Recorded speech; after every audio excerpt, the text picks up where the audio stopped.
الحمد لله رب العالمين والعاقبة للمتقين والصلاة والسلام على سيد المرسلين أما بعد أعوذ بالله من الشيطان الرجيم بسم الله الرحمن الرحيم. درود پاک پڑھ لیجیے. اللهم صل على سيدنا مولانا محمد معدن الجود والكرم وآله وبارك وسلم صلاة وسلام عليك يا رسول الله صلى الله تعالى عليه وسلم. امام غزالی رحمۃ اللہ تعالی علیہ روزے کی سنتوں کو بیان فرما رہے ہیں کہ روزے میں کیا کیا چیزیں سنت ہیں. فرماتے ہیں کہ روزے میں نمبر 1 سحری میں تاخیر کرنا سنت ہے. جتنی تاخیر کر لی جائے وہ زیادہ بہتر ہے، سنت ہے. نماز مغرب سے پہلے کھجور یا پانی سے افطار میں جلدی کرنا سنت ہے. افطار کا وقت ہو جائے تو تاخیر کرنا یہ مکروہ ہے، اور پیارے آقا کی سنت ہے کہ جیسے وقت ہو فوراً شروع کر دیا جائے. تو اب اس سے یہ مسئلہ نکلا کہ اذان کا انتظار کرنا ضروری نہیں ہے. اصل میں اذان جو ہوتی ہے وہ وقت ہونے کے 3 منٹ بعد ہوتی ہے. احتیاط، آپ کیلنڈر دیکھیں گے تو جو مین ٹائم ہوتا ہے اسے 3 منٹ لیٹ، اور جو کیلنڈر میں ہوتا ہے وہ اس میں 3 منٹ احتیاط در احتیاط 6 منٹ کا لیٹ ہو جاتا ہے. اس لیے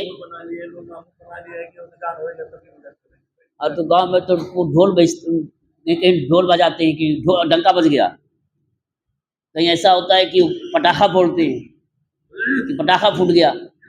وہ تو ان کے پھوڑنے اور ڈھول بجانے والوں کو اس کا احتیاط کرنا ہے. لیکن جو اذان ہوتی ہے خاص طور سے جو کیلنڈر ٹائم ٹیبل بنا ہوا وہ احتیاطاً 3 منٹ کی رعایت اس میں ہے، اور اذان ہوتی ہے اس وقت میں 3 منٹ اور رعایت کر کے. ابھی آپ دیکھ لیجیے کیلنڈر میں اذان ہوتی ہے 3 منٹ بعد ہوتی ہے. تو خلاصہ یہ کہ اذان سن کر کے اذان جو ہے نا وہ افطار نہیں کرنا ہے، بلکہ وقت ہونے پر افطار کرنا ہے. تو اس میں سنت یہ ہے کہ نماز مغرب سے پہلے کھجور یا پانی سے افطار میں جلدی کرنا سنت ہے. نمبر 3 زوال کے بعد مسواک نہ کرنا. زوال سے پہلے کرنا سنت ہے، زوال کے بعد نہیں. مسواک اصل میں کرتے ہیں منہ کی صفائی کے لیے، اور عموماً سو کر کے اٹھتے ہیں تب کرتے ہیں. اور زوال سے مراد یہ ہے کہ ذہوہ کبریٰ یعنی ٹھیک دوپہر کا وقت. اس کو کیسے اندازہ لگائے؟ ابھی تو ٹائم ٹیبل ہے، اس سے ذہوہ کبریٰ کا لکھا رہتا ہے. اور ویسے اگر کہیں گھڑی بھی نہیں ہے، ٹائم ٹیبل نہیں، تو اندازہ لگانے کے لیے ہموار زمین برابر زمین ہو اور سیدھی لکڑی زمین میں گاڑ دی برابر. تو سورج پورب سے نکلے گا، پچھم جائے گا، تو جب اس کے اوپر پہنچے گا تو اس کا سایہ ہی نہیں ہوگا.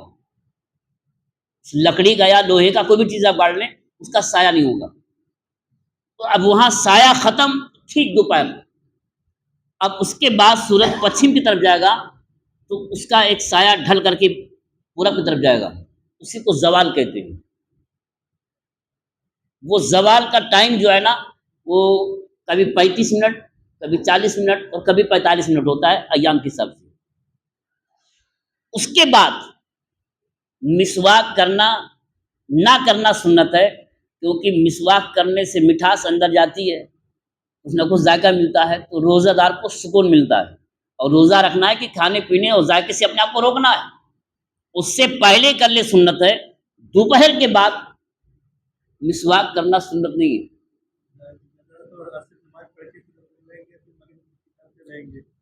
جب بھوک زیادہ لگتی ہے تب مسواک شروع کر دیتے ہیں لوگ.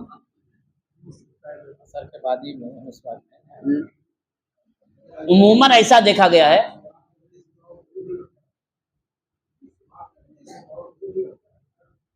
وہ تو اپنا اپنا تجربہ ہوگا، لیکن لوگ بھوک لگتی ہے تب مسواک کرتے ہیں. یہاں یہ ہے کہ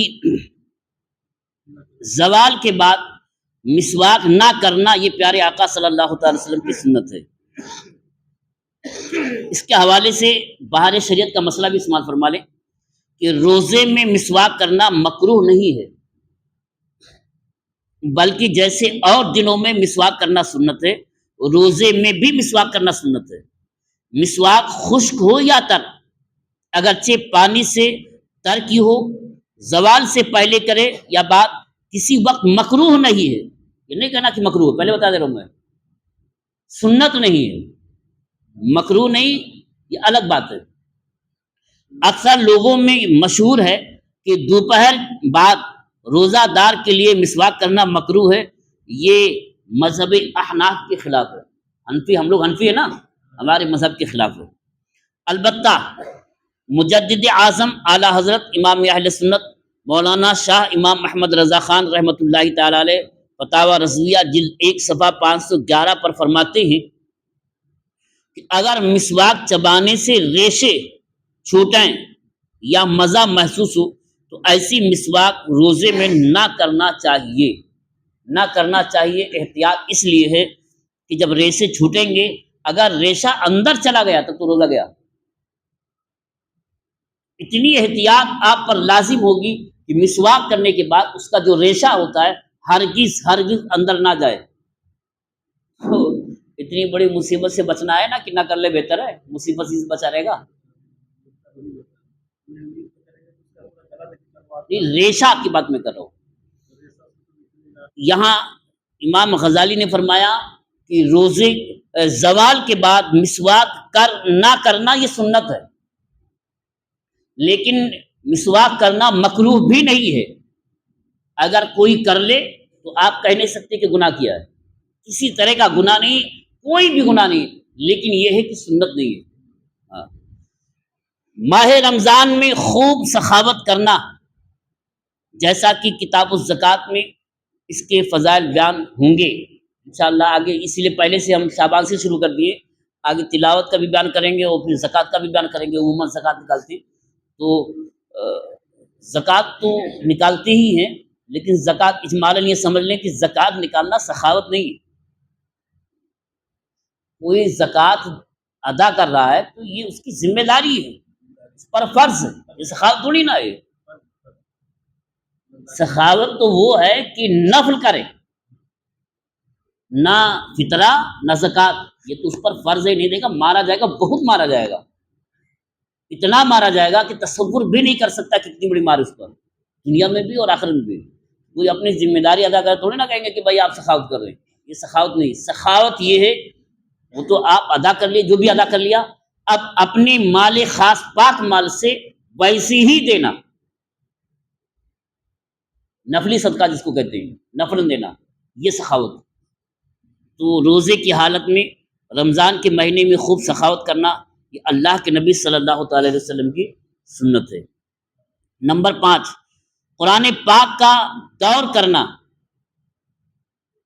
قرآن پاک سننا اور سنانا۔ ظاہر سی بات ہے رمضان المبارک میں تراویح اس لیے پورے قرآن پاک کا اہتمام کیا جاتا ہے کہ تراویح مسلسل اگر پابندی سے کوئی اگر پڑھتا ہے تو ایک قرآن پاک کو سن لیتا ہے پابندی سے، تراویح کی ذمہ داری بھی ادا ہو جاتی ہے اور قرآن پاک سننا بھی ہو جاتا ہے۔ لیکن اگر کوئی مختصر انداز میں سورہ اخلاص کے ذریعے سے یا مختصر صورتوں کے ذریعے سے وہ پڑھ لیتا ہے، لیکن سننا اور سنانا، چند لوگ بیٹھ کر کے، کئی مسجدوں میں ایسا بھی ہوتا ہے کہ صرف بیٹھ جاتے ہیں صرف سنتے ہیں، تراویح چھوٹی ہوتی ہے مختصر انداز میں، اور بیٹھ جائیے آپ اطمینان سے اور ایک ساتھ تلاوت کرتے ہیں، دوسرے سنتے ہیں۔ ایک تو یہ اہتمام ہوتا ہے، اور کہیں یہ اہتمام ہوتا ہے کہ سب لوگ بیٹھے ہوتے ہیں، ایک ساتھ قرأت کرتے ہیں، دوسرے ساتھ ترجمہ کرتے ہیں اور تیسرے ساتھ تفسیر، یوں آدھا پارہ ایک پارہ تک سناتی پوری رات۔ یہ خاص مسجدوں کہیں کہیں ایسا ہوتا ہے، یوٹیوب پر دیکھنے سننے میں آتا ہے۔ تو یہ پیارے آقا کی سنت ہے کہ قرآن پاک کا دور کرنا، سننا اور سنانا۔ عوام الناس کے لیے میں تو اہم سمجھتا ہوں کہ وہ اپنے قرآن پاک کو صحیح کریں۔ صحیح کرنے سے مراد یہ ہے کہ مسجد میں قرآن پاک کو صحیح کرنے کے لیے شروع کیا گیا تھا، کہاں تک کامیاب ہوئے، کہاں تک واللہ عالم بالصواب۔ لیکن جو صورتیں یاد ہیں، 1 2 3 4 5 6 7 8 9 10 جتنی بھی صورتیں یاد ہیں، انہی کو صحیح کر لینا۔ پورا قرآن آپ کبھی نہیں پڑھیں گے، سوال نہیں ہوگا کیوں نہیں پڑھیں گے، لیکن جتنا پڑھ رہے ہیں وہ صحیح نہیں پڑھیں گے تمہارے جائیں گے، کیونکہ نماز نہیں ہو رہی ہے۔ تو جو قرآن پاک کا دور کرنا پیارے آقا کی سنت ہے یہ خود سنتے سناتے جبریل امین آ کے دور کرتے تھے. تو قرآن پاک کا ایک دور ہونا چاہیے رمضان شریف میں یہ. اور مسجد میں اعتکاف کرنا یہ چھٹی سنت ہے کہ مسجد میں اعتکاف کیا جائے، خصوصاً آخری عشرے میں، کہ پیارے آقا صلی اللہ تعالی وسلم کی عادت مبارکہ تھی کہ جب آخری عشرہ آتا تو بستر لپیٹ دیتے، عبادت پر کمر بستہ ہو جاتے، خود بھی خوب عبادت فرماتے اور گھر والوں کو بھی ترغیب دلاتے، یعنی عبادت پر ہمیشگی اختیار کرتے، کیونکہ اس عشرہ میں لیلۃ القدر ہے اور ظن غالب یہ ہے کہ یہ طاق راتوں میں ہے، اور زیادہ امکان 21ویں 30ویں 23ویں 25ویں 27ویں رات میں، یعنی طاق راتوں میں ہے. تو جس سے اللہ تعالیٰ توفیق عطا فرمائے اسے اعتکاف ضرور کرنا چاہیے. اور اعتکاف کرنے سے مراد یہ کہ خالص عبادت، دنیا مافیا سے بے نیاز ہو کر کے اللہ کی عبادت میں لگ جائے. واقعی میں ایسا ہونا چاہیے، پیارے آقا کی سنت ہے. اللہ تعالیٰ میں آپ کو سمجھنے کی توفیق عطا فرمائے اور سمجھ کر اس پر عمل کرنے کی توفیق عطا فرمائے. واخر دعوانا الحمدللہ رب العالمین. بہت مسئلہ ہو جاتا ہے ایک رات میں سننا. اصل میں کیا ہے کہ کہیں کہیں بے حرمتی ہو جاتی ہے. آپ کے سامنے کسی کو قرآن پاک کے بارے میں ہے کہ وَإِذَا قُرِئَ الْقُرْآنُ فَاسْتَمِعُوا لَهُ وَأَنصِتُوا لَعَلَّكُمْ تُرْحَمُونَ. جب قرآن پاک تلاوت کی جائے تو بہت دھیان سے سنو اور بہت توجہ سے. وہاں تو کچھ سمجھ میں نہیں آتا تو دھیان کہاں سے دیں گے. لوگ جاتے ہیں ناشتہ پانی کر کے بھی آتے کھڑے ہو جاتے ہیں، کیا مطلب؟ اس سے بہتر یہ کہ ویسے بیٹھ کر کے سنیں. بہتر ہے کہ کھا پی کر کے بھی سن سکتا ہے، پورا جنان سے لیٹ کے بھی اگر سن لے تب بھی سننا ہو جائے گا. وہاں تو لیٹ ہی نہیں سکتا ہے، تو نماز کی حالت ہے. ویسی حالت تو میرے سمجھ میں نہیں آ رہی. اللہم صلی علی سیدنا مولانا محمد معدن الجود والکرم وآلہ وبارک وسلم صلاۃ وسلام علیک یا رسول اللہ صلی اللہ تعالی علیہ وسلم. یا اللہ یا رحمان یا رحیم، ہم لوگوں نے جو کچھ پڑھا اور سنا اسے پڑھنے اور سننے سے زیادہ سمجھنے اور سمجھ کر اس پر عمل کرنے کی توفیق عطا فرما. یا اللہ ہماری ہمارے ماں باپ کی اور اپنے محبوب کی امت کی مغفرت فرما. یا اللہ ہمیں جو بیمار ہونے بیماریوں سے شفا عطا فرما. یا اللہ ہمیں جو مقروض ہونے بارے قرض سے سبکدوشی عطا فرما. یا اللہ ہمیں جو تنگ دست ہم نے خزانہ غیب سے کشادہ رزق واسع حلال طیب و طاہر عطا فرما. سبحان ربک رب العزت عما یصفون وسلام علی المرسلین والحمد للہ رب العالمین. آمین آمین بحق لا الہ الا اللہ محمد رسول اللہ صلی اللہ علیہ وسلم.